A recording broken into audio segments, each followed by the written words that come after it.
fuck, I need an alibi. I can't be no celebrity. This shit is just the worst. I'm seeing it. I see why stars are crazy now. These motherfuckers. I went to Disney World with my kids, which is a big deal for me. I don't get to see my kids so much. I do Chappelle show 20 hours a day, sleep for like half an hour, raise my kids for 10, 20 minutes, and I go back to work. Now, this particular day, I got to hook up with the kids. We went to Disney World. Everybody at the park, fucking everybody. Hey, Rick James, bitch. Hey, I'm Rick James, bitch. It's like, hey, man, hey. You mind not calling me a bitch in front of my kids? Time out, motherfucker. We take a day off. Even Mickey Mouse did it. I said, this is the most unprofessional shit I have ever seen in my life. Rick James, bitch. Oh, I was fed up. I caught that motherfucker with an uppercut. Bop! Knocked his head clean off. Everybody was screaming. Oh my God, oh my God.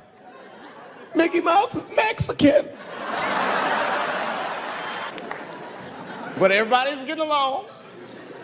I see that shit. I see it all around. Blacks and whites don't fight so much. You know who don't have no beef with anybody is Asian people. I see how y'all be doing. Y'all just lay in the cut. Only people Asian people beef with is other Asian people. Like if you call a Korean guy Chinese, I've done this. They will flip out. Hey! What make you think I'm Chinese? I am Korean. I look Chinese. Yes, motherfucker, you do look Chinese. That's why I said it. It's an accident. Nigga, to the untrained eye, you all look Chinese to me. It's a mistake. I'm not trying to offend you. Some people say all black people look alike. We don't get bent out of shape. We normally just call those people police, okay? Just learn to live with it. I am not saying that to say that trans women aren't women. I am just saying that those pussies that they got, you know what I mean? I'm not saying it's not pussy, but that's like beyond pussy or impossible pussy. You know what I mean? It tastes like pussy, but that's not quite what it is it? It's not blood, that's beet juice.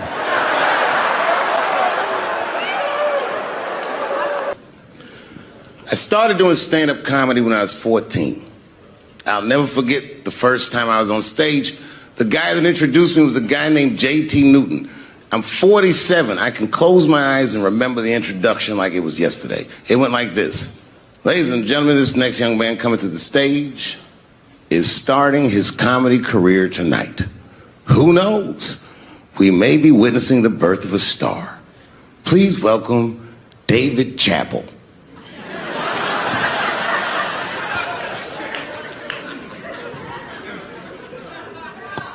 From the first time that I ever held a microphone, I was sure this was it. I knew I was home. I knew I had found my thing. And my God, man, I was a child. I got good. Matter of fact, I was good from the moment I started. And I'm not saying this to be a braggart. I'm telling you the truth. These old niggas was in awe of me. How is this little boy so poised? They used to say. I was. I mean, you know, I got better, but it started out good. About a year into it, when I was 15 years old, I had written a joke during the AIDS epidemic about having a Goodyear condom. Something, I don't even remember the joke. Something about an industrial strength condom by Goodyear. I just remember all the comedians really liked that joke. And there was an older comedian. And he came to me one night after the show, after he saw the joke, and he said, listen, I got an audition at another comedy club, and I was wondering, do you mind if I do that joke? I just want to borrow it. Now, I'm a kid. I don't know any better. I'm like, borrow it? Well, I guess, sure, if it'll help your career. I let him do the joke. And then weeks later, I was waiting to go on in a comedy club, and he went on before me, and he did the joke. And after the show, I pulled him aside and I said, hey, man, I don't mind you borrowing my jokes, but you gotta give them back. He said, oh, I forgot to ask you. He goes, let me buy that joke from you for $50. And I said, man, I'd do it, but I'm just starting out. I need all the material I can get. The idea being that the more material I can accumulate, the faster I'll be able to make money for my work. I said, I can't do it. I want my joke back. I'll never forget this. Remember, I was a 15-year-old child. This guy was a grown-ass man. He stood up over me so I could see how big he was. And he said to me, really? I can just take it. And he did. I got scared because I was a child. But I never forgot that. I never forgot that. I was 15 years old. I'm 47 now. I think about this guy all the time. When I look at my own kids and I see how young and innocent they are, I can't believe someone did that to me. And I don't think about it every day because that was the worst thing that happened to me. I think about it every day because that was the first time that someone ever did that to me. But in my career, it has happened many, many times since, where someone would intimidate me or scare me and take something that I believe was mine. I'll tell you another story. Now I'm 18 years old. I'm living in New York City, and I just finished my first road tour, which was a very difficult tour. I'll spare you the details. Now I'm back in New York, but my rent is paid, thank God. And I have $60 to my name, and a woman that I had met in Pittsburgh, a bad Dominican bitch,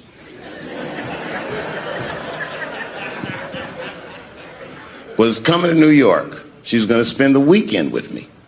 I couldn't wait for her to get there. She was coming that evening. But remember, I only had $60 for a whole weekend to entertain a bad bitch.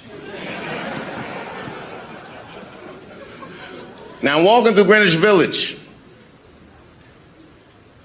and I see something I've never seen before. 3-card Monte. You know what that is?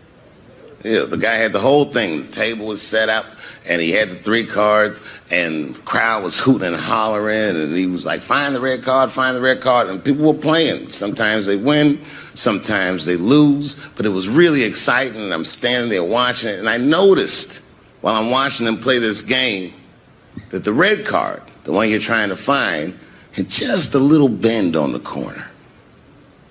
And I'm watching it, and I'm like, yo, this guy doesn't seem to know that red card is bent. I'm gonna beat this motherfucker.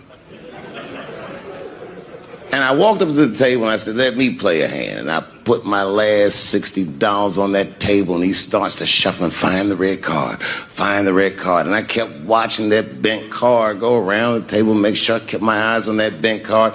And when he stopped shuffling and he said, find the red card, I pointed to it with confidence. Here it is right here. And he flipped it over, and it was black. And he took my money. I couldn't fucking believe that. How did this nigga do that? Was that magic or sorcery? I was confused. So you know what I did? I sat there and I watched him for a real long time play the game. And I realized that all those people who was doing all that hooting and hollering and betting, my God, they were his friends. They were in on the whole thing. I felt so wronged. I felt so stupid. And then the next sucker came up to the table and was about to put his money down. And I said, fuck that, man. Don't put your money there. All these niggas is in on it. It's a trick. And when I said that, the guy that was dealing, and this motherfucker was huge, snatched me up by my collar. Feel how strong he was when he grabbed me. I was a skinny little guy. And he was gonna maul me. And the only reason he didn't, I'm sure, is because he saw the fear in my face. And that fear, he looked at me. I saw his eyes go from hard to soft. He softened. Then he looked at me like the way a father would look at a child. And he said to me, young man, don't ever come between a man and his meal. I never forgot that either. Most niggas would have to run the streets for years to learn a lesson that profound. It took me 2 seconds. Never get between somebody and their paper. Taking a man's livelihood away from him is akin to killing him. Look, it was way more intense than what you guys might have read. I don't know what you read, but the kid, while we was beating on him, reached in his waistband, pulled out a .22 caliber pistol. That shit was mayhem. Everybody started screaming, oh my God, he's got a gun. He's got a gun. And then I got scared. I was in the back, but I was scared because I knew that everybody that was with me was armed. Yes, if they had shot and killed this kid on stage at the Hollywood Bowl, like I pay you to do, Travis,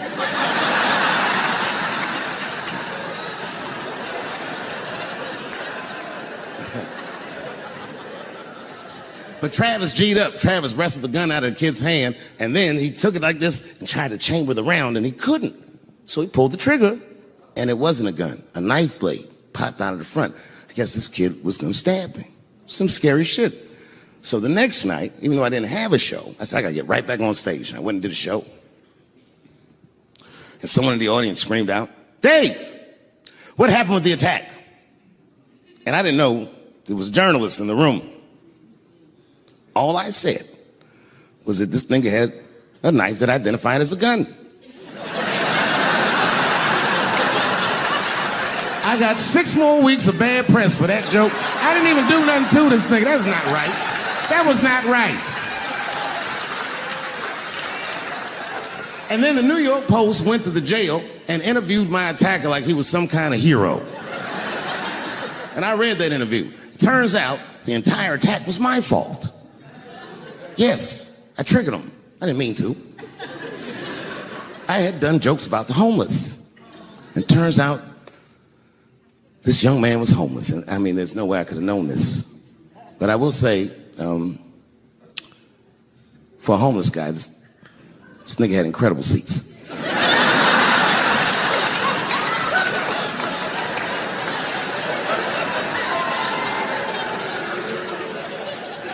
Oh, and they said I triggered him because I had done LBGTQ jokes, and it turns out this fella was a bee. That was the headline in the article. It said, Dave Chappelle's alleged attacker is bisexual. I said, alleged attacker? This motherfucker definitely attacked me. I'll show you the tape. He's allegedly bisexual. I'm gonna need to see him suck somebody's dick before I believe the rest of this article.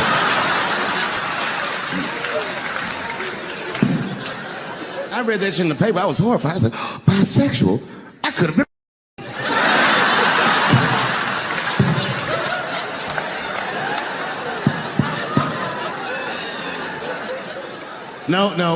No, you know what though? It's not funny because after all that madness ensued, I went to the hotel room. I was by myself and I opened the door and my wife was in there alone. She was sobbing, like sobbing. I said, oh my God, what's wrong with you, bitch? Did you get attacked too?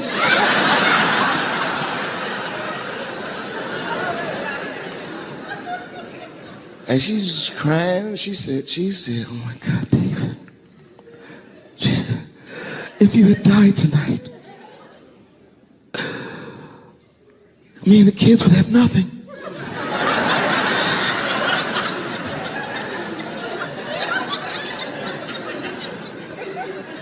Then I knew it was serious. So I sat down on the bed next to her. And I reached in my pocket, I pulled some keys out that she'd never seen before.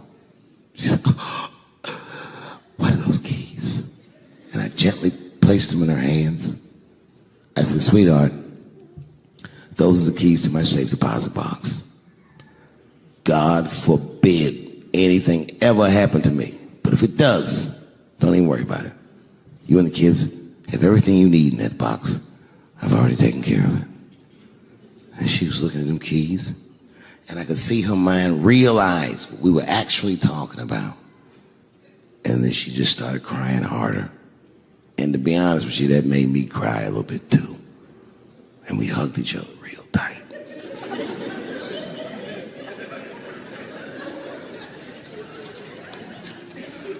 Do you know this bitch looked in the box while I'm alive and well? Who does that? Oh my God. And then she was mad at me. She said, God damn it, David, I opened that box. I said, you did? She said, yes, I did. And there was nothing in there.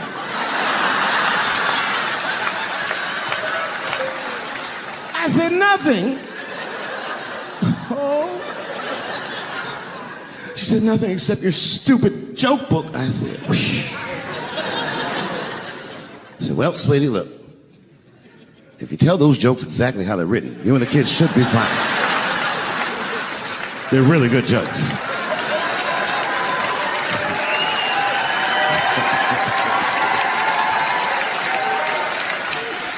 She's like, good jokes? What is this shit? Come join me in my watery grave. No, you gotta roll your throat. Join me in my watery grave.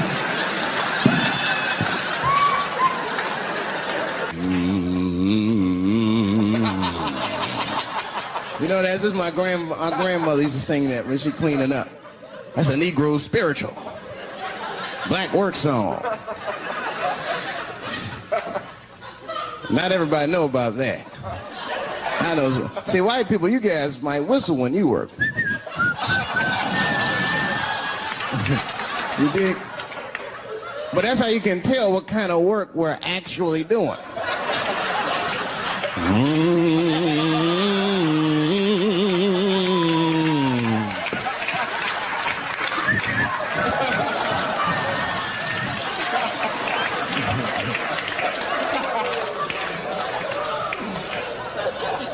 I study that kind of I do. Anything that has to do with race. I read a little here, see a little there. And I travel. That's always good.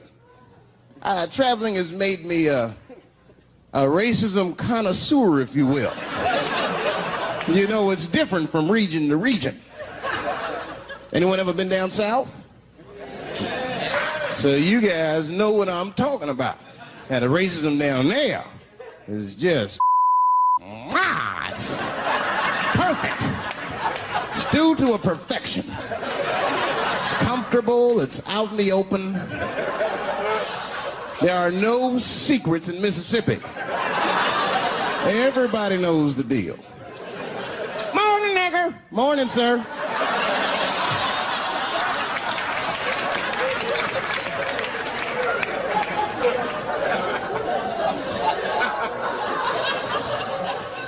Not up here.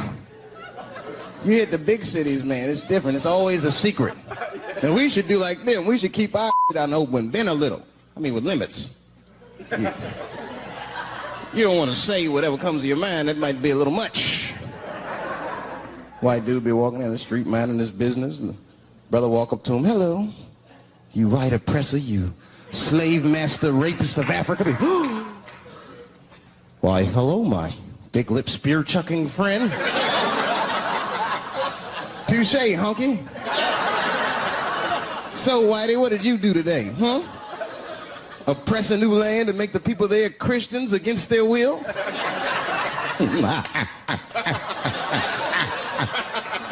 What did you do, fellow? Burn those big black lips on a crack pipe as you missed your job interview? Easy, Whitey, you're cutting deep. All this chit-chat has got me thirsty. You will excuse me for a moment. I'm going to go to the Korean store and get something to drink.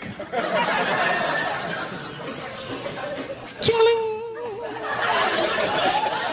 Hello. You slanted-eyed, ruining the economy in our neighborhood by opening stores and taking the money out the community. Chink. Wow. Good afternoon, you browse around but never buy anything. Suspicious looking nigga. After a while, that might be too much.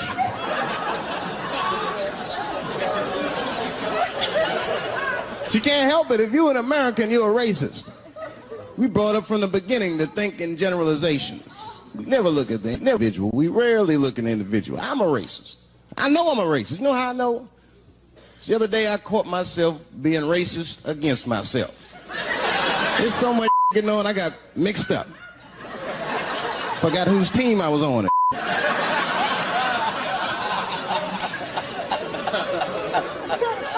One time I was reading the paper, man, this story came on about this guy was suing a department store because they wouldn't let him play Santa Claus, you know, because he's black. And I was actually like relieved when the department store beat him. That's bad. But I wasn't ready for that. I wasn't ready for the idea of a black Santa Claus, man. That would suck. So we wouldn't get our presents to the 28th, 29th. Sorry I'm late, kids. Santa got caught up with some in Vegas. I had to sell some toys to get back, shit. Where them cookies at? I heard that when Martin Luther King stood on the steps of the Lincoln Memorial and said he had a dream, he was speaking into a PA system that Bill Cosby paid for. Do you understand what I'm saying? The point is this. He rapes, but he saves. And he saves more than he rapes, but he probably does rape. Thank you very much. Good night. I know it's fucked up, but I tell you the truth. You know, everything's funny. Everything's funny until it happens to you. 3 months, a mere 3 months after that terrible attack that Chris Rock endured, I was on stage at the Hollywood Bowl, and a lunatic jumped out of the crowd and attacked me. Now, I gotta tell you, if it happens to you, you don't even know what the fuck is happening. It was like slow motion. I just looked over. I don't know this nigga. And I just looked and said, oh my God, I'm being attacked. And this motherfucker was ragged. He jumped at me. He was like, ah! I'm old, but I'm fast. I caught this motherfucker's head with my hand and pulled his hoodie over his eyes. I can still feel his head in my hand. It was spongy. He had been growing dreadlocks. Not the beautiful dreads that breastfarians grow. These were accidental LA homeless dreads. This shit had leaves and sticks and bottle caps and shit in it. Some kind of grease. I was like, ugh, like this. And then I fell down. And he knocked me all the way on the ground. And I was like, man, this is a bad situation. I'm like, I don't know if I'm going to die or what's going to happen. But in that moment of vulnerability, you know what occurred to me that had never occurred to me before in my life? In that moment, it occurred to me that bodyguards should not wear dress shoes to work, Travis. This nigga Travis came out slipping and sliding on some kind of beautiful loafer and fell flat on his back. I said, oh my God. Now both of us are down. I gotta handle this shit myself. So I popped that back, boom. And then the kid that knocked me down, he popped out, boom. And we looked at each other and realized, at the same time, I was bigger than him. And that motherfucker took off running. And I started to chase him, and I said, fuck him. And I picked the microphone up. So I'm gonna finish this show now. That's right.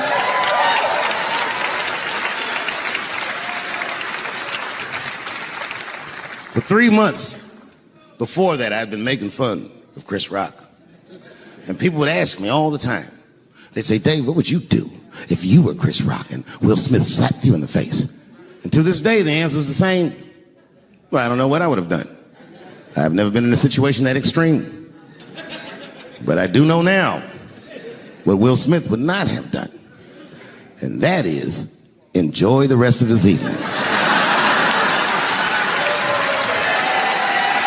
Man, listen. We gave that kid a good while. We was whooping his ass. Not we, I mean, I was on stage trying to think of a joke to tell, but they was beating this nigga up right behind me. Everybody could see it.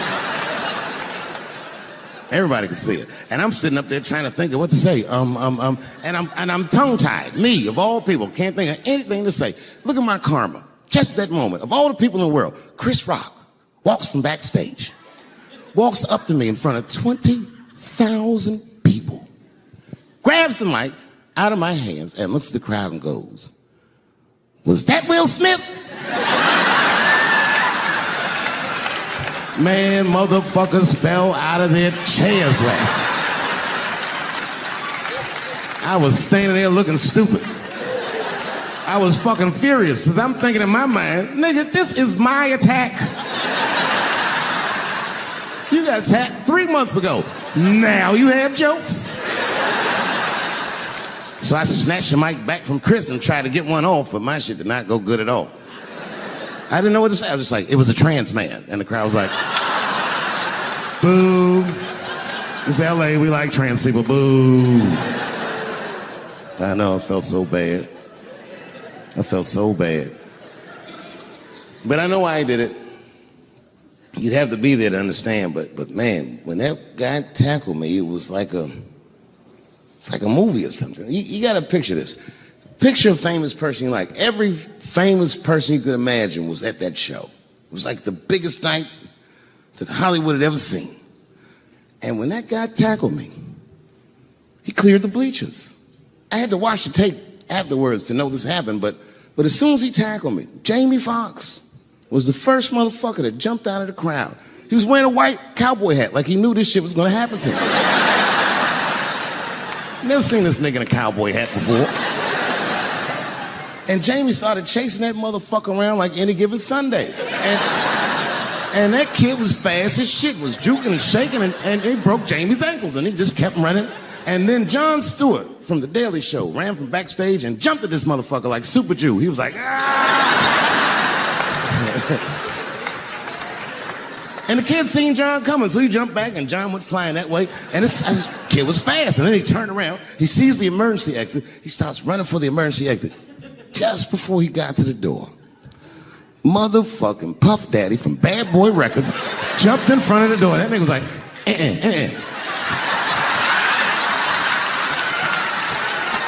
Boy, Puffy got that motherfucker. And then every celebrity just ran out because every celebrity saw themselves in me, and they just started beating the fuck out of that kid. And I know Chris was backstage looking like, nobody helped me.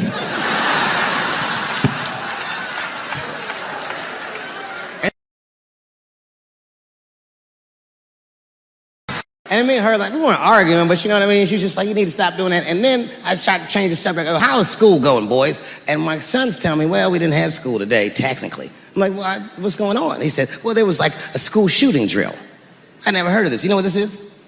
They have drills that they make kids do where they practice what to do if somebody comes to shoot up their school. I'd never heard that before. I was like, what the fuck? Then I had to tell my sons the truth. I didn't want to tell them this shit. Son, listen to me. Fuck that drill. Somebody comes to your school and wants to shoot it up, I'm just gonna be honest with you. You probably gonna get shot, nigga. I'm just being real. You got a famous dad. I talk a lot of shit. They're gonna be gunning for you, little buddy. Just stay low and run in a zigzag pattern and don't try to save anybody, son. Do you understand me?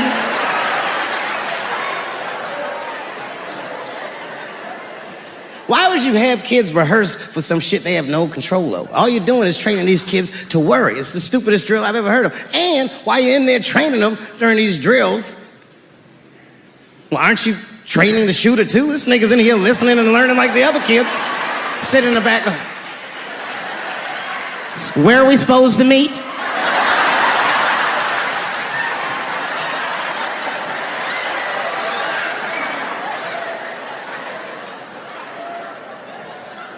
If you're a parent, this shit is terrifying.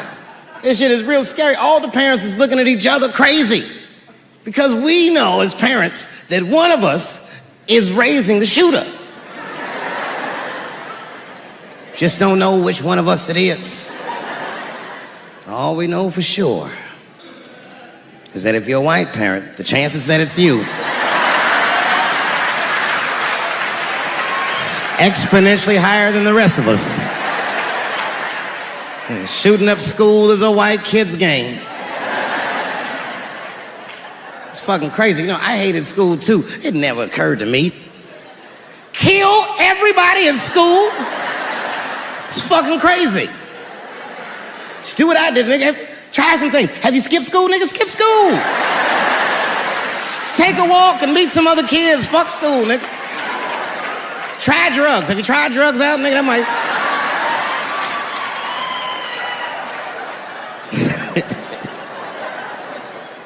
Some scary shit. I've given this a lot of thought. I don't see any peaceful way to disarm America's whites.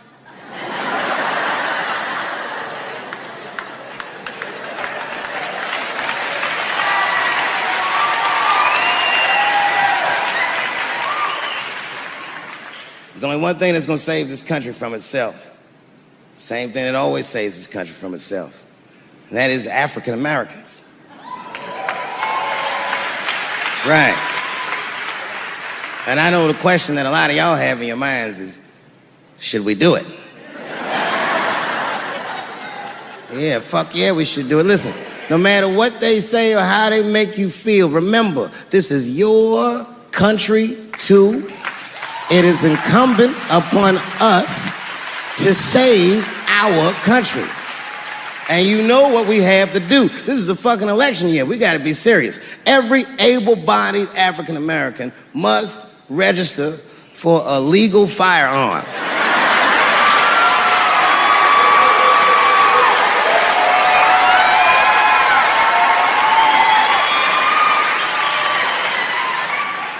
That's the only way they'll change the law.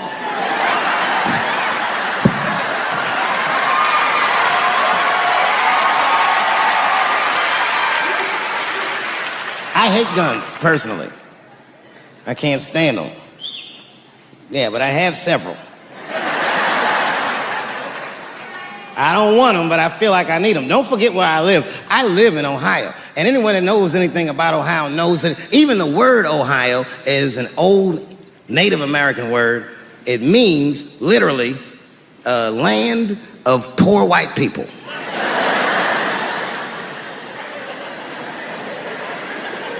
And I don't know what's going on down here, but in my experience, poor white people love, and I mean they fucking love, heroin. They can't seem to get enough of it. I didn't even know what I was looking at first. I was just driving like, why are all these white people so sleepy out here? These things...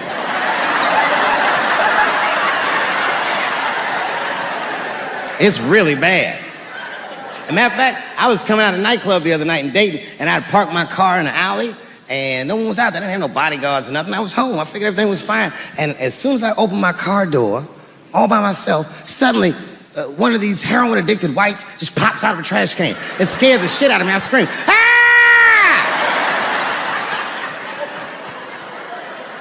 And then I realized it was a woman. She was fucked up. She's like, hey, man, relax, okay? I'm sick, all right? I need some drugs, man. Please, I'll suck your dick for $5, man. I was like, ugh. 2.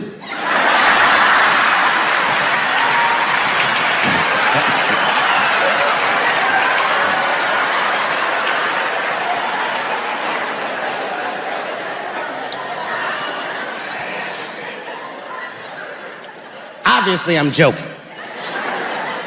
This opioid crisis is a crisis. I see it every day. It's as bad as they say.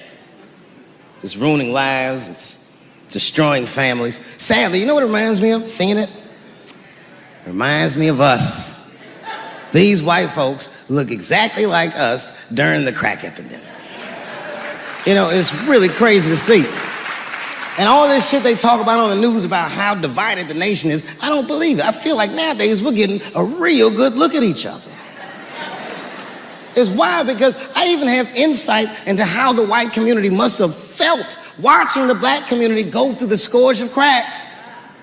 Because I don't care either.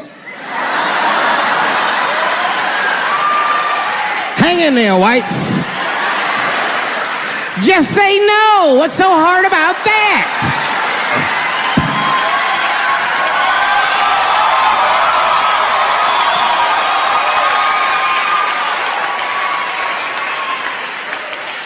Remember when y'all said that to us? But it's okay. There's no grudges. Now you finally got it right. Once it started happening to your kids, you realize it's a health crisis. These people are sick. They are not criminals. They are sick.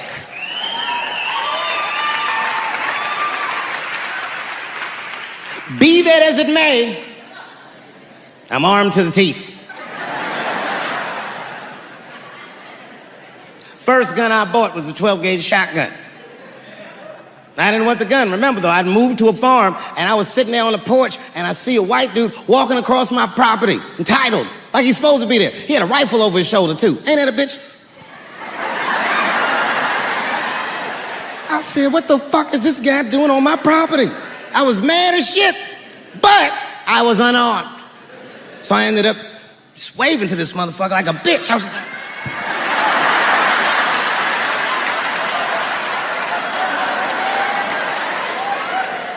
And as soon as he got far enough away, I ran to my car and sped to Kmart.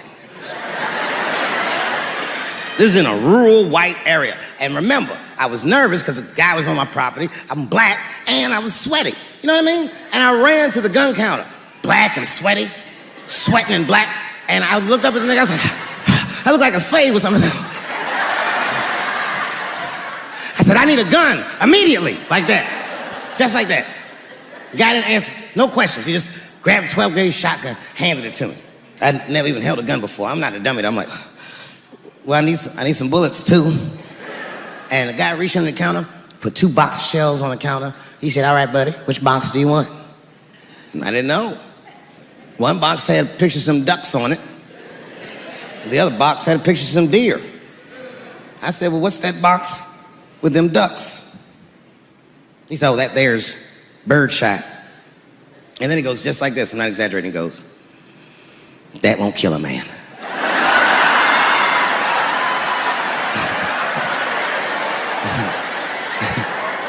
He said, it'll just pepper him up nicely. I said, what the fuck? Pepper? You know what it means to pepper a motherfucker up? It means that when the shell explodes, hot BBs will shoot out of the barrel of the gun, not killing a motherfucker, but penetrating their skin and shallow flesh. Boy, that's gotta hurt. Hot BBs? Ha, ha! Remember when Dick Cheney shot a motherfucker in the face and he lived? That was birdshot. I said, well, what's that box with the deer on it? He goes, oh, that there's buckshot. That'll put a hole in the goddamn truck if you wanted to. A couple years ago, I was in Ohio at a shopping mall. An old white lady, this is true, she was following me around the mall, which sounds paranoid, but I'm sure she was following me. Mean lady, too. You ever see a woman with lines on her face that just tell you, like, even if she smiled, it looked like it would hurt the muscles in her face? I knew she was following me because she was at places that had nothing to do with her. I'd be looking around like, what is this old bitch doing in GameStop and Foot Locker and all the places I like to go? Every time I see her, she'd just be looking at me on me. And eventually, I forgot about her. So then after I'm shopping, I go all the way to the back of the parking lot. I'm parked all the way in the back. And as soon as I open my car door, I hear a voice go, David Chappelle. Just like that. I didn't even have to look. I knew it was her. And I looked back, and sure enough, there she was, that face. To be honest with you, she probably wasn't even that old. She's probably around my age. But she was a white woman. This bitch looked terrible. I kept my cool. I was nice. I said, hello, miss. And she didn't say anything back. All she said was, I watch your comedy. I said, uh-oh. And then she says, it's true, she goes, it sounds to me like you hate women. I said, well, you know what, miss? It's art. And you're free to interpret this art however you'd like. But I can tell you, as the maker of this art, that I don't believe that I feel that way. And she said, well, I think, and I said, shut up, bitch. Shut the fuck up. Before I kill you and put you in the trunk, ain't nobody around here.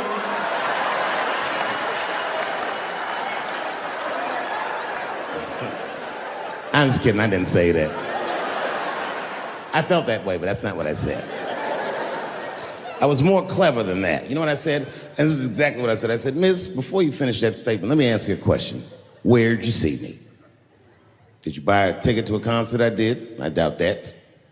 Or maybe you watched one of my specials on Netflix. Or did I follow you to your car and do my act? She said, what? I said, keep it in the comment section, bitch, this is real life. Ta-ta!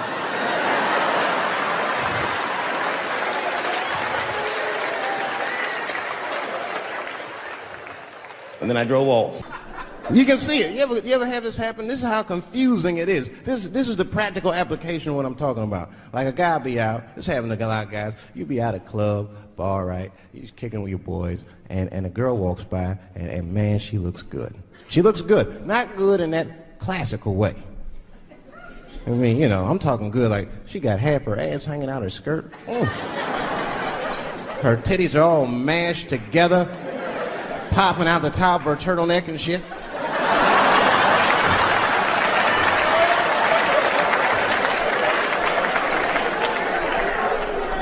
And you with your buddies, right?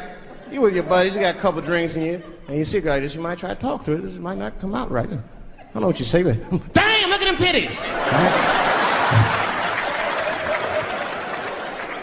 The girl gets mad and she, wait a minute.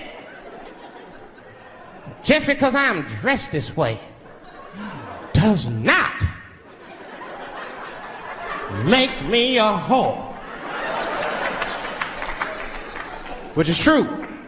Gentlemen, that is true. Just because they dress a certain way doesn't mean they are a certain way. Don't ever forget it. But ladies, you must understand that that is fucking confusing.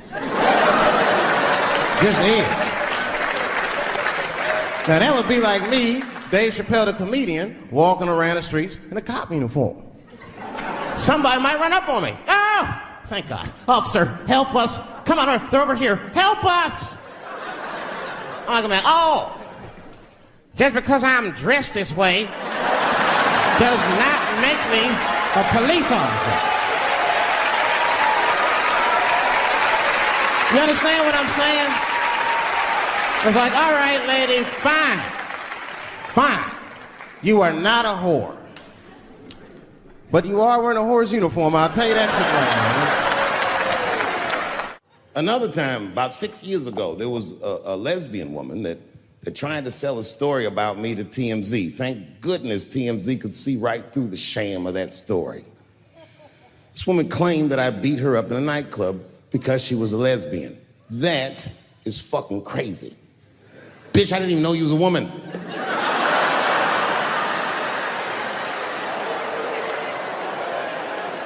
Thank God TMZ didn't believe that.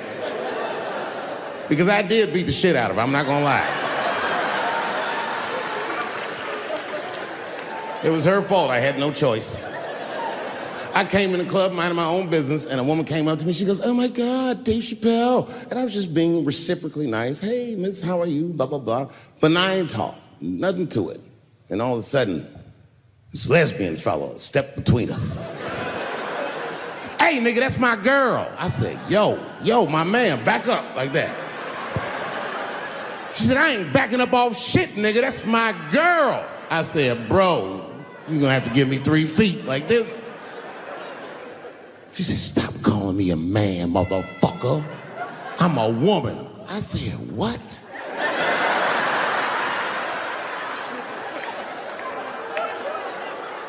And then I looked deep in this nigga's cheekbones. I said, oh my God, you are a woman. It was just too much for me to even wrap my mind around. But I tell you what, I unballed my fist immediately, and I softened my posture so that she would know she's in no danger. I even changed the tone of my voice. I said softly, sweetly, like a pimp might say. Bitch, I'm about to slap the shit out of you.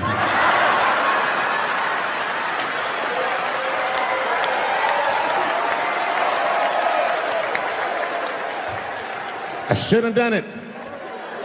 Oh, I wish I didn't say that. She dropped that foot back. Boop. She was in a perfect southpaw stance. Her shoulders were angled correctly. Her head movement was good. I said, oh no! This bitch boxes for real. She threw a wild hook at me and I saw it coming from yesterday, so I slipped it like this. I had no choice. I had to go to work. I let that jab go. You should have seen me go, nigga. I tenderized them titties like chicken cutlets.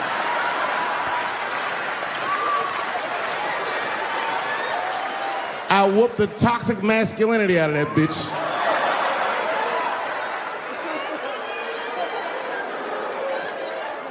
I'm sorry, ladies. I got a fucking Me Too headache. Y'all is killing me right now. It's really fucking tough to watch what's going on. You know, ladies, I said it in my last special, and I got in a lot of trouble for this. I told you were right. But the way you're going about it is not going to work. But I'm biased. I said it. Louis C.K. was a very good friend of mine before he died in that terrible masturbation accident. And it was his room. You read the story. He was masturbating in his own room. That's where he's supposed to masturbate. And then he said, hey, everybody, I'm gonna pull my dick out. Nobody ran for the door or nothing like that. They all just kind of hung out like, I wonder if this guy's serious.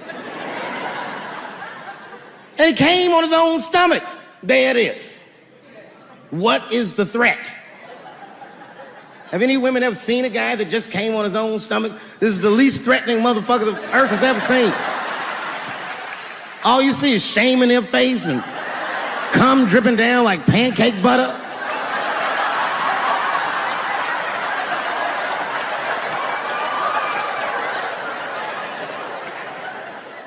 He didn't do anything that you can call the police for. I dare to try. Call the police on him. Hello, police? Yes, I am on the other line with comedian Louis C.K., and I think that he is masturbating while I'm on the phone.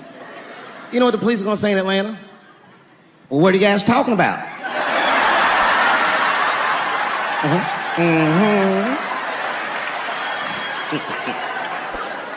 Caitlyn Jenner, whom I've met, wonderful person.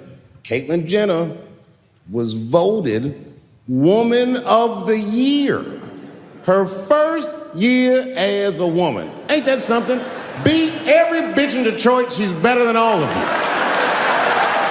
Never even had a period. Ain't that something? Oh, I'd be mad as shit if I was a woman. I'd be mad if I was me. If I was in a BET Awards sitting there and they're like, and the winner for Nigger of the Year, Eminem, my man. The only thing in our society that bothers me the most is the way that men and women don't get along no more.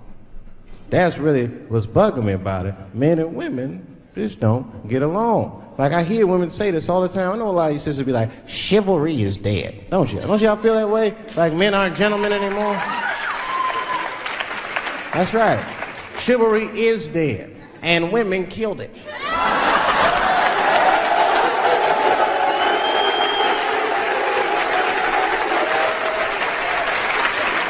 There's a fundamental difference in the way we're going to see things. We're not going to see eye to eye on this issue. We're just not. Our tests in life are different. A woman's test in life is material. A man's test in life is a woman. Now, by test, I mean that those are the things that we desire. Men have nice cars. Not because they like nice cars, because they know women like nice cars. That's how it goes. Because men are hunters, and the car is the bait. And a woman comes and says, ooh, nice Porsche. Gotcha, bitch. That's how it is. That's true. Come on now, you go to a woman's house, her house be comfortable as shit. Women love comfortable surroundings, so men get comfortable surroundings. But let me tell you something. If a man could fuck a woman in a cardboard box, he wouldn't buy a house. But that's still not where chivalry got killed. Chivalry got killed by the feminist movement on the magazines that got women going crazy, because women got too much advice about men from other women. And they don't know what the fuck they're talking about.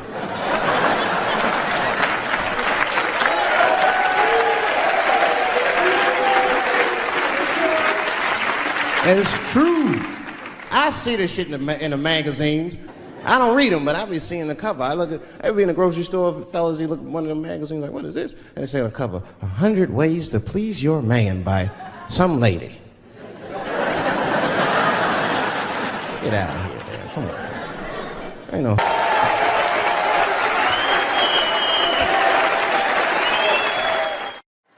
Well, I have some very bad news for the people in the front rows. I heard that some of you paid as much as $800 for your tickets. Sadly, I did this same show a couple weeks ago in Atlanta for $60 a head. Can you imagine? Nigga, you could have flown to Atlanta, got a hotel, had some dinner, and came back and you still have a little money left over, niggas. Paid way too much just to see me in this gay-ass neighborhood. All right, let me roll up my sleeves and tell these pussy jokes. Will told me to say there hasn't been this many pussy references in this room since Cats was here. Boy, I gotta tell you, man, I've been doing this set all week, and boy, I've been telling these jokes, and sometimes niggas look like they're in actual pain over the jokes. None of it's that bad to me, but I understand why it could hurt some people's feelings. So tonight,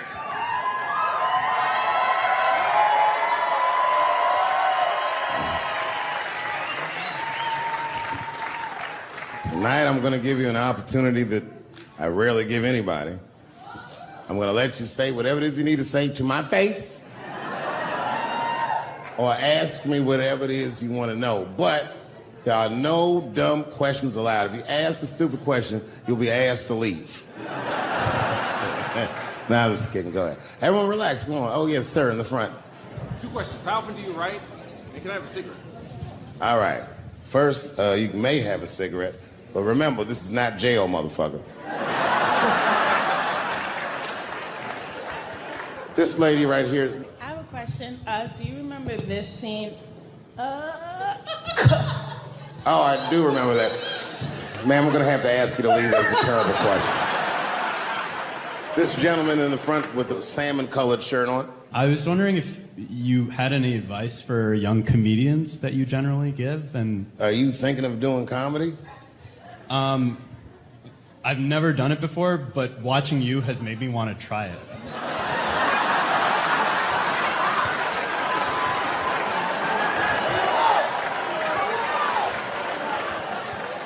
I don't know if that's an insult or not. It's a compliment. It's. I mean, niggas don't say I've never done brain surgery, but it looked a lot easier than I thought. I'm teasing. All right, here'd be my advice. Okay, I don't know how comedians start nowadays, right? But what I would suggest is just start. And once you start, you can't really stop, no matter what happens, no matter how bad it gets, no matter what people say. You know what I mean? Because comedy is weird like that. You know why I hate watching other comedians do comedy? Not because I hate other comedians, but because I love comedy so much. It's like watching somebody else fuck your girl. And I say, fuck her better than that. Yes, you on the aisle up there, the lady with the long... Yes, you standing up, I see you. My favorite book of all time, The Narrative of the Life of Frederick Douglass.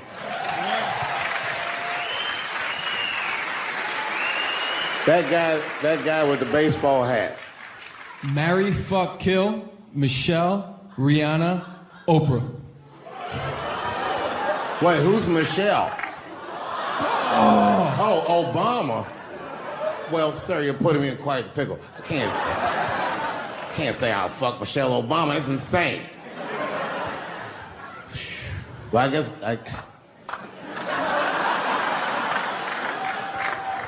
I mean, because I wouldn't kill any of those women. But I'd fuck all three of them.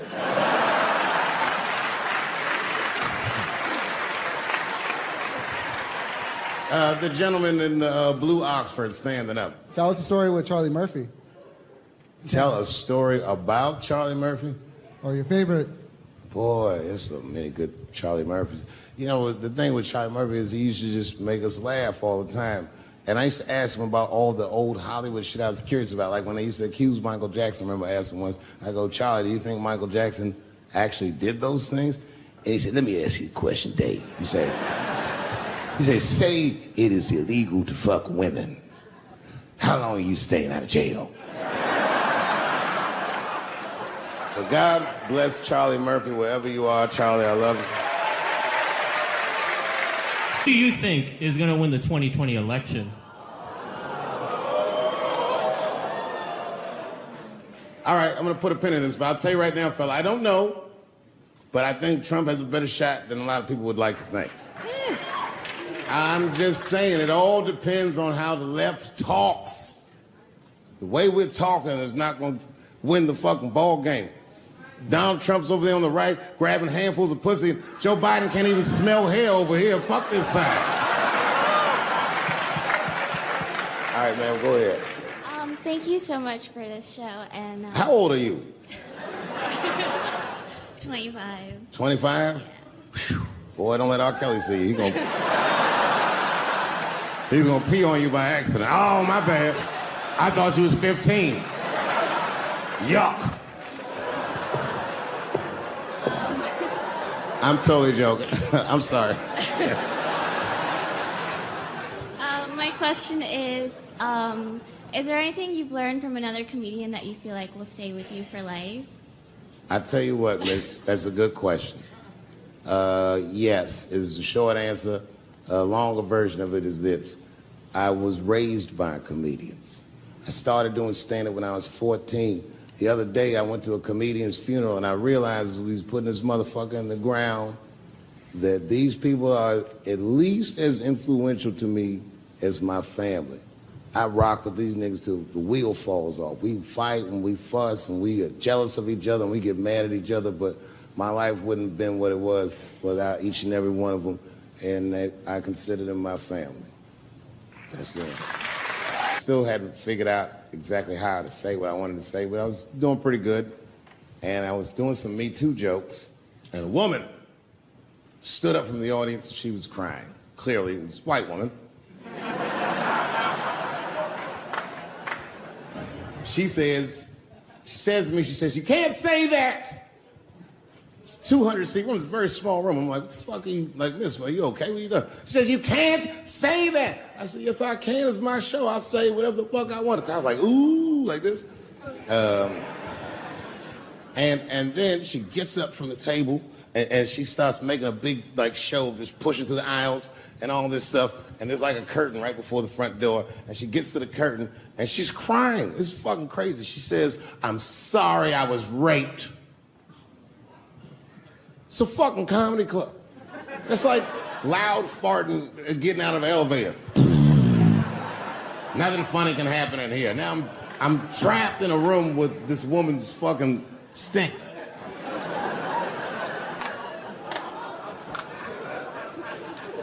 And I say, miss, it is not your fault that you were raped. But it's not mine either. Ta-ta, bitch, like this. She storms out. Now the room is very uncomfortable, but I managed to get the crowd back. But I'm like, a little traumatized. Same show. There's a trans woman sitting in the audience. This is a true story. This was like a few weeks ago.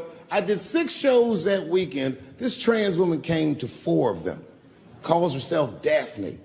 Man, this chick Daphne was in there cracking the fuck up at everything I said about everybody. It was amazing. She was laughing, and it was fun to watch her laugh. You could tell she was letting go with something that was heavy, and she'd throw her head back, and she'd smile with all her teeth. She was having a great time. And the more fun she had, I felt bad, because I knew I had some trans jokes to unload. And I thought to myself, maybe I shouldn't say these jokes because I don't want to, fuck her evening up. She's having so much fun. But then I thought to myself, well, if I can't say it in front of her, should I say this shit at all? So I let her rip. And to my surprise, Daphne laughed harder at the trans jokes than anybody in the room. In fact, everybody in the room would look at her to make sure it was okay. And I got off stage, I was in the dressing room, I was like, man, this is a fucking weird show. I'm sitting in the dressing room by myself just trying to figure out, like, what the fuck just happened out there? Like, why is it that this one woman can't take any of these jokes and Daphne can take all of these jokes? So weird. And then I realized, Daphne used to be a man.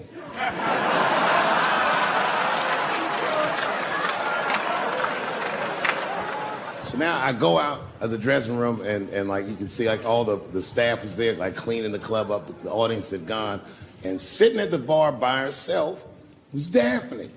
And she's like, hey, Dave, come join me for a drink. And I don't want her to think that I'm transphobic or nothing, so I'm like, fuck, I guess I could have at least a drink.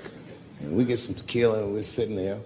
And she was fucking cool. Turns out that Daphne, she wants to be a comedian. She was asking me for advice, and I told her advice and all that shit. And then she says to me, she says, boy, you sure do get a bad rap for your trans jokes. I said, Daphne, thank you, but you don't have to say that. I hope I didn't offend you. She goes, no. She said, in fact, I read about you in the New York Times. I said, you did? She said, yeah. She said, I thought it was interesting that they blamed you for R. Kelly. They said you normalized him for telling jokes about him. I go, yeah, they said that. She goes, I wonder why they never said that you normalized transgenders by telling jokes about us. And I'd never thought about that. It never occurred to me. And we started making out. And then, like, I reached up just to see what it felt like. I was like, what? And it felt like pussy, did it? It was just like, go ahead, ask me a question. What the fuck you gonna do if Trump get reelected? What am I gonna do if Trump get reelected? Probably get a significant tax break.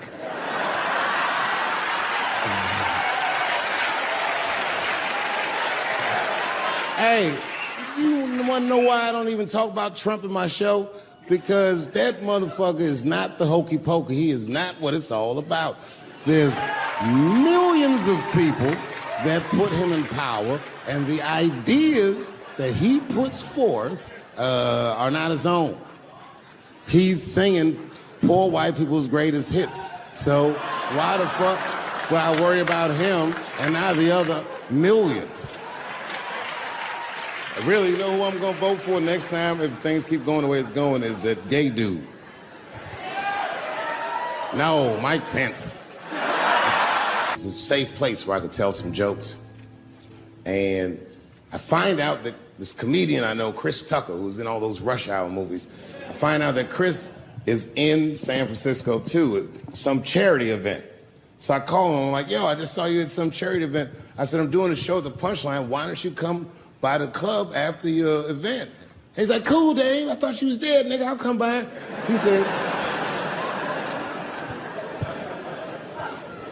He says, is it okay if I bring some friends? Because, you know, I'm with a lot of people. I go, man, you Chris Tucker. You can bring whoever the fuck you want. And then I show up to the club late that night. And I walk into the dressing room. And sitting in the dressing room is Gavin Newsom, who at the time was the mayor of San Francisco, but now he's the governor of California. And sitting next to him was Kamala Harris, who at the time was the DA of San Francisco. Now she's the senator from California that's front running on the Democratic ticket. And sitting next to her was Al Gore. It's fucking weird. And sitting next to Al Gore was the guys from Google, Sergey, and I don't know how to say these. All right.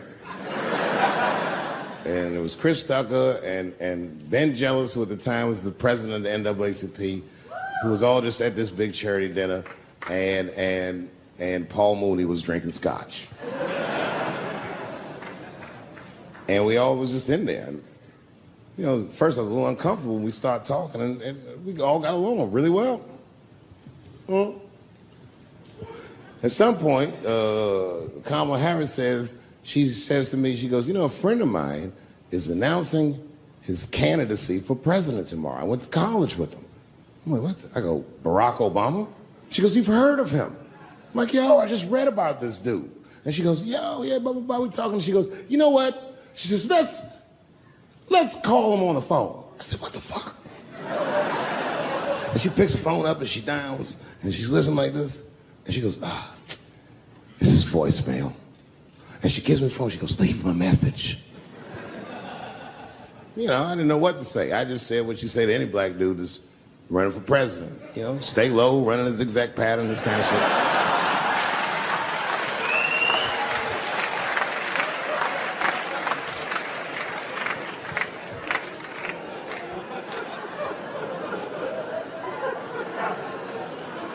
And then the last thing I say is, you know what? I said, sir, I really do believe you can do this. Like, man, I'm wishing you luck. Now, next day I wake up and go for coffee at a place called the Embarcadero. It's like an eatery by the sea in San Francisco. And I'm walking to the coffee shop and there's a police line and I can't cross the tape. But then I figure, fuck it, I'm Dave Chappelle, so I go into the thing like this. And the police yoke me. These motherfuckers like tackle me immediately. And I see over the police's shoulder Gavin Newsom. I couldn't remember his name, but I remember the night before I had kept teasing him and saying he looked like Christian Bale, the guy from the Batman movies. So I see him and I can't remember the name, so I'm just like, Batman, help!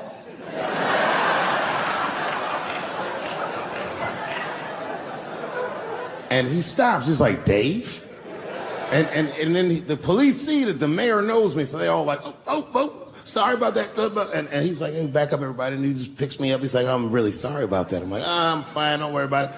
And he's like, listen, I'm here with Prince. Would you like to meet him? I'm like, I know Prince. That's my nigga.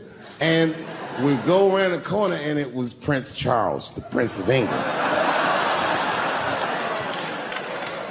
I didn't know the protocol of meeting royalty. You're not supposed to touch him. I dapped him up like a nigga. My nigga. Ah! Just hugging him and shit like this, dapping him up. Like this. And that nigga was cool too. I was like, that's really fucking weird. And then I was just out there in the upside down, not having no TV show, trying to figure life out. And the election was going on in the background. And this guy, Barack Obama, was picking up steam. This motherfucker was killing it. And I had a chance to go to the last debate on the Democratic ticket, and I went. It's me and Chris Tucker sitting in Myrtle Beach, South Carolina. It's the last three candidates. It was Barack Obama, John Edwards, and Hillary Clinton. Now, Obama's a lot taller than Edwards and Clinton, and he had the center podium. And at one point, they're all on stage, and they start fussing, and Obama goes, look, none of us are perfect, like this. And his hands was like this, and there was light shining behind his head, and the other two candidates was looking up at the nigga, and I was sitting in the audience like, this nigga looks like Jesus.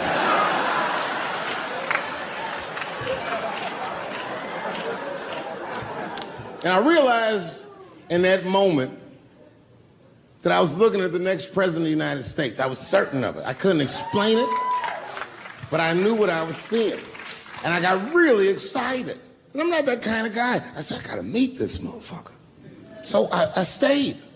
They were all on stage doing interviews, and I just waited. I was waiting and waiting, and then John Edwards was done with his interviews first, because everybody knew he wasn't going to win. And I see John Edwards, and I said, hey, Senator Edwards, I just want to say hi. And that motherfucker looked at me like, I'm like, fuck you, nigga, you gonna lose anyway. And then he left, and then Hillary Clinton just walked by me in one of them Steve Harvey suits.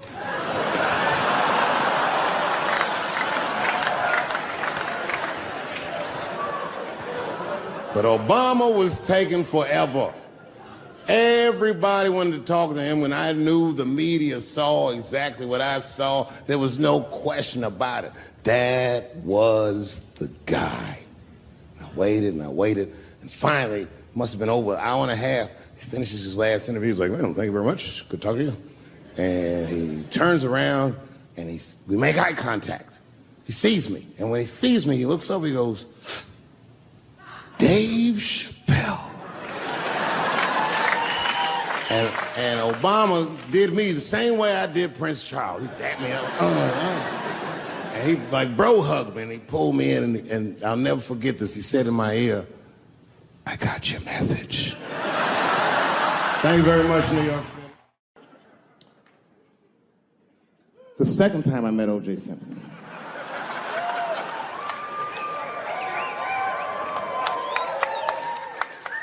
Was right after the trial of the century. There I was, now a young man of probably 23. O.J. Simpson was the most famous or infamous face on planet Earth. I was in a restaurant in Beverly Hills with my agents. I wasn't alone in the restaurant, but I was alone. I was the only black person in the restaurant. And in the 90s, that felt very uncomfortable. Now I tend to enjoy it at this age.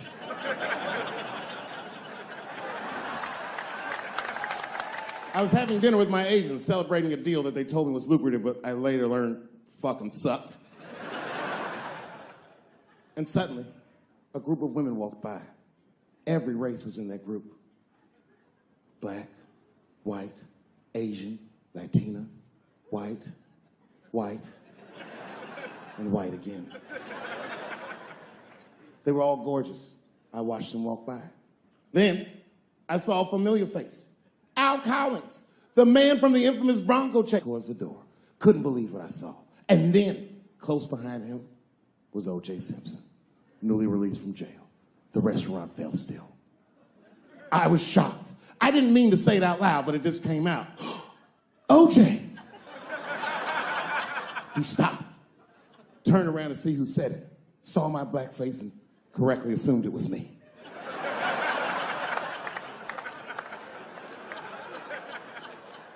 I was sitting in the corner of the booth. He leaned over all the white people I was having dinner with and shook my hand. How are you, young man? He looked in my eyes, and I could see in his eyes that he didn't remember meeting me the first time. And then he walked away. And I looked back at my agents, and all of them had nothing short of disgust on their faces. And the only one with the courage to voice their disgust was a woman named Sharon, who used to represent me. How could you, she said. How could you shake hands with that murderer? I said, Sharon, with all due respect, that murderer ran for over 11,000 yards.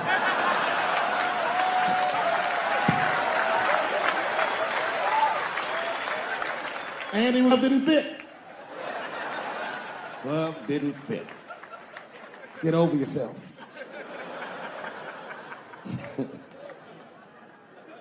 Some people can't do that. Some people just can't get over themselves. Gay people have a hard time doing that recently. Here we go. Here comes the deep water. No, recently I've noticed that. I noticed that with that Manny Pacquiao controversy. Yeah, no, it was now in the gay community's defense, Manny Pacquiao said some outlandish shit about gay people. Very, very not nice things that I won't repeat, but there was biblical verses and some analogies to animals. Wasn't a good look. Nike took his shoes immediately, which I thought was a little harsh. A little harsh. You know what I mean? Because he's, just because he's Asian. You know what I mean? Fuck, you gonna take shoes off Asian dude to appease a gay dude. You know what I mean? No? You don't know what I mean. But Asian people kind of know what I mean. No? No Asians in the front? No? No, this is what I mean. Okay, look. Okay, you're an Asian dude. No, I say this with no disrespect. But we're all Americans, right? And we can agree that America has a huge body count all over the world, but nowhere more than Asia. Literally, if you look at history, recently, we have bombed the masculinity out of an entire continent. We dropped 2 atomic bombs on fucking Japan, and they've been drawing Hello Kitty and shit ever since.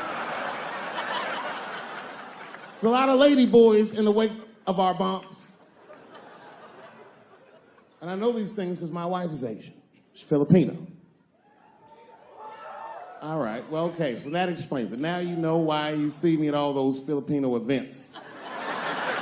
I'm not there picking up pussy, I'm dropping some off.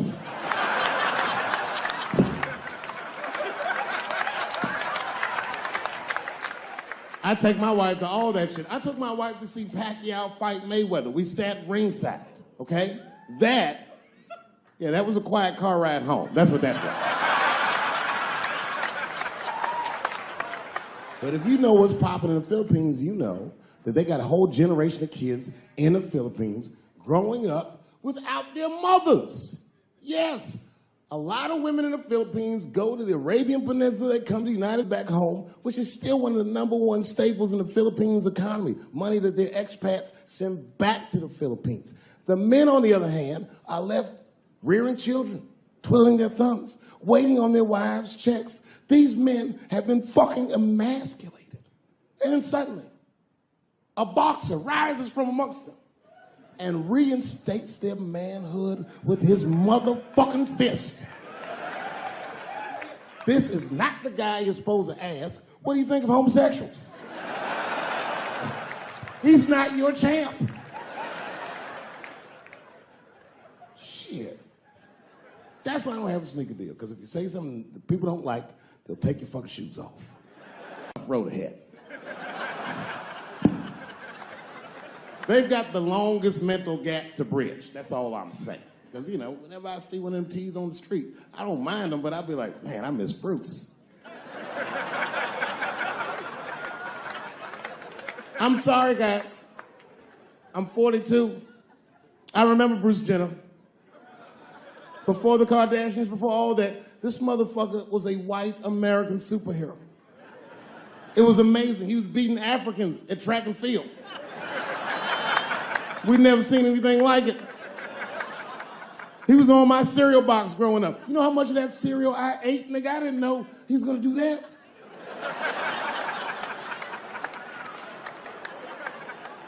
I knew before you guys knew. I heard things on the street in Hollywood. You know, you just be out, see people. Hey, what's up, Kanye? Why the long face? Nigga, you'll see. I got 2 mother-in-laws now.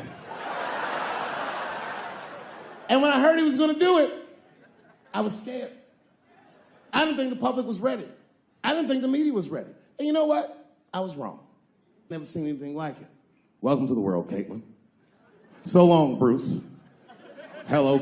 Somebody called me a nigga in traffic last Wednesday. It's so long, it takes a minute.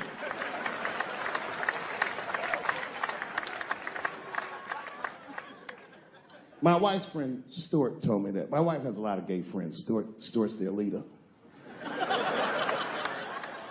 She has a lot of gay friends. And I don't like them.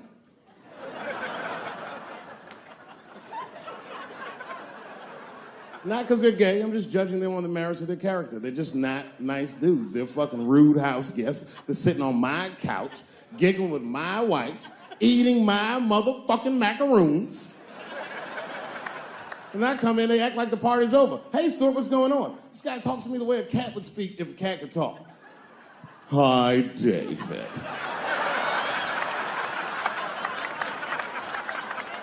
Stuart, what's all the beef, man? What's going on? He always wants to have some kind of gay political argument. The last one was about a petition in federal court to take the words husband and wife out of the law. I said, well, why would you want those words out the law? He said, because it discriminates against same-sex couples. I was like, niggas, please save me the semantics. Just trust me, take your chips and get the fuck out of the casino. You're about to side, talk that over amongst yourselves, and whichever one of you is gayer, that's the wife.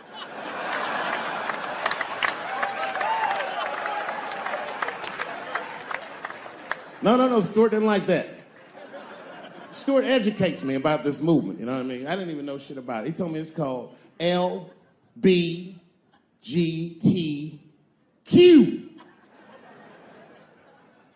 I was like, what the fuck is the Q? Does that even make sense, Q? Turns out Q is like the vowels. That shit is sometimes Y. It's for gay dudes that don't really know they're gay. You know what I mean? Like prison fags who are like, well, I'm not gay, nigga. I'm just sucking these dicks to pass the time. I'm not G, I'm Q. Ugh.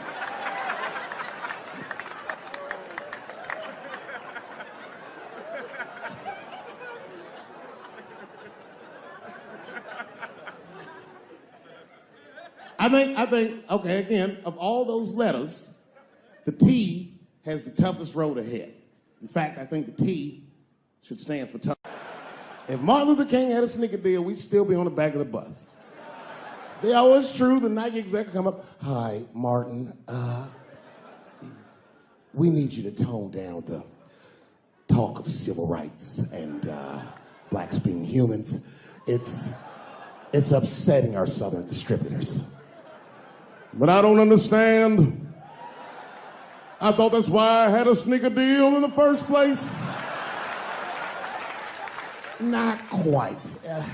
Really, it's a walking shoe, and we like the marching, but try to understand. Fuck that shit. You know, I get it, though. I understand why gay people are mad, and I empathize. You know what? I'm just telling you, this is a black dude.